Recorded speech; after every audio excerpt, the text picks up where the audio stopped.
So, this is the amount of books I have started this year, and this is the amount of books I have actually finished. Oh, sorry. This I started, but I'm halfway through and I haven't finished it yet. So, this is the amount of books I have actually finished, along with three others online, which we will be talking about in this video. Hi! So, as you all know, I'm going to talk about all the books I've read in 2025, and it's not much when compared to last year's goals. And I know you must be thinking, oh, just 5 books, just 7 books. I know that's not a lot, but this year I didn't read much. What I did instead, I traveled a lot. So I think my incompetency to read was already made up by my traveling. So I think I'm super grateful for that. And next year I'm going to reduce my screen time, and surely a lot of good books are on the way. So let's begin.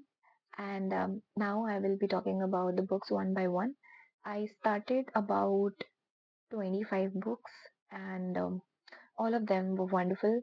And some of them I'm halfway through, some of them I've already finished, some of them I had no courage to actually finish. We will be talking about that. So let's start with the ones I finished. We start with the book that was given to me as a gift by one of my very good friends, The Namesake by Jhumpa Lahiri. This book is a beautiful reminder of how your identity, your name, everything is deeply rooted and it is connected to who you are as a person, your ancestral history, and where you come from. So, this is a story of Gogol and his family. So, they come from they are migrants in America, and they're migrants of West Bengal, and more than an immigrant story, it is about inheritance, just like I told you.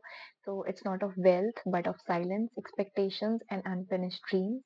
So Gogold struggled for a very long time with his name and his identity, living in a new country, living in a different country, and he always used to question this, like, my name is different and I am different.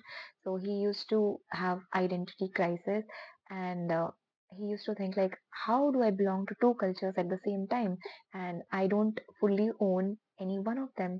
So this story is a beautiful reminder. If you ever question yourself or your name or your identity, like, where do I actually come from? So this is an entire roller coaster where Gogol goes through an entire journey where he discovers why his father named him Gogol, and why it mattered a lot, even though he blamed, even though he criticized, but it really meant a lot to the father. I hope you give it a read, and I don't want to go into a lot of depth. It's just a book summary of it. So I hope you give it a read.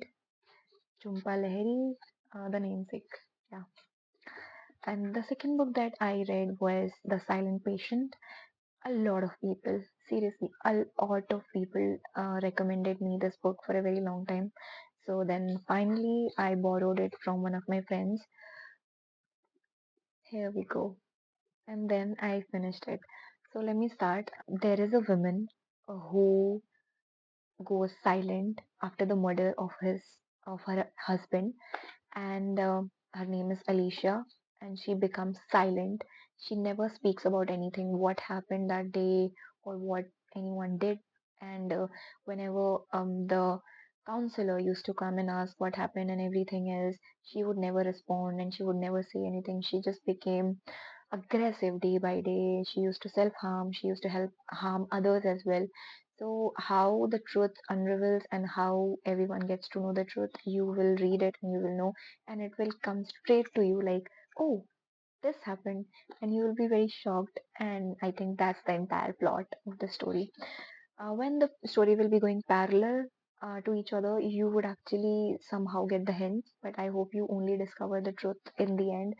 So, this story is about Alicia and Alicia Berenson and her diary, and Theo, and Theo is the psycho therapist, and Gabriel, the husband of Alicia, who was murdered.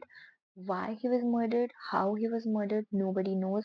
Alicia speaks nothing, and Theo has to talk to her and understand what's the point of it all. So I hope you read this book as well. It's like a mystery thing, and I hope you enjoy this. The third book that I read was an online version. It's written by Sylvia Plath.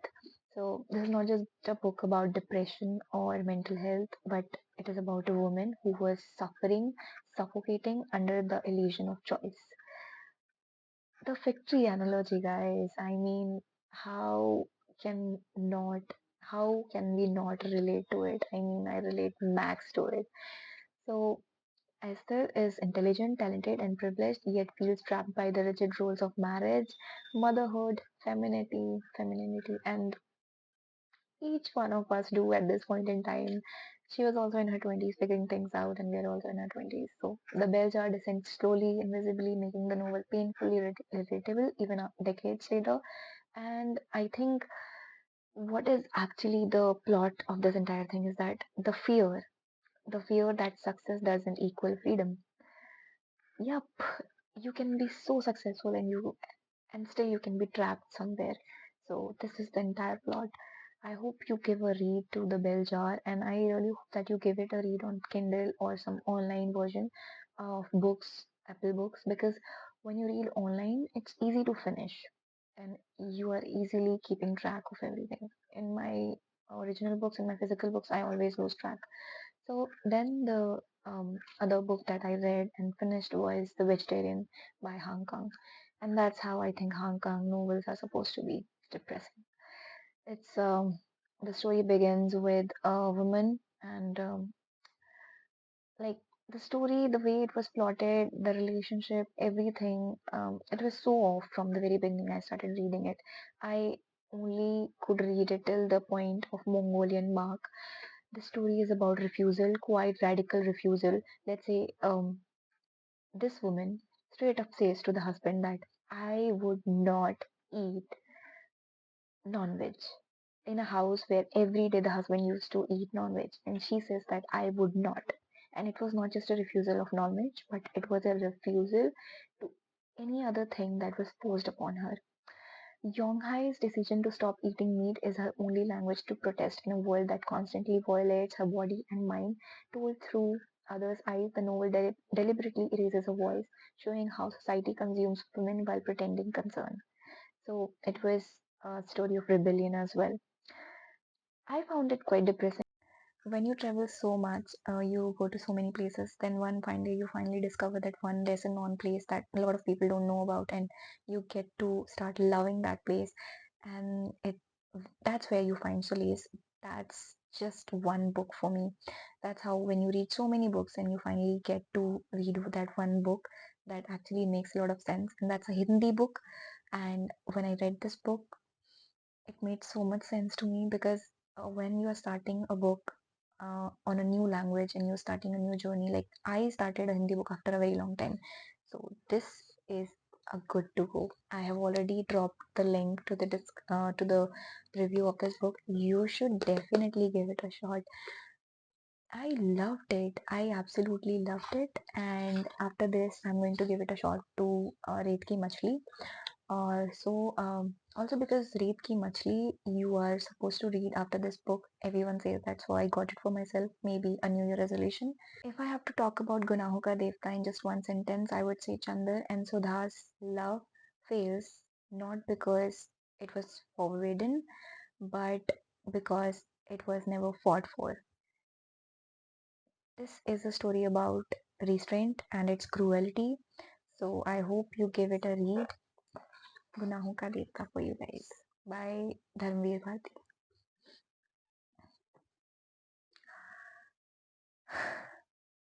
A Thousand Splendid Suns, Khaled Hosseini. In your 20s, someone will tell you to read a Khaled Hosseini book and you should definitely do it. Guys, I have already dropped the link to this video, the review. I took a lot of time to create that video because you know how much I love this book. I could not finish it years ago, but then this year. Maybe it was the right time. I started it and I finished it. So you should definitely give it a shot. Go and read it for yourself. Last but not the least, I'm gonna talk about the book I loved the most, all of them. If you are someone who read Anne Frank's diary, so you would know this book is pretty much like that, and it is called The Book Thief.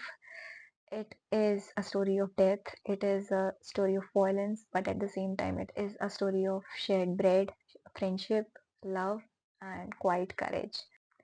So, Liesel used to steal books to read it, and that's how the book got its title, which is The Book Thief. But eventually, you will get to know that she couldn't read at first at all, but slowly, after she started reading, it became a way for her surviving. And grief was there, fear was there, wars were going on while Liesel was reading, and there was a very beautiful friendship between Liesel and Rudy Stenner.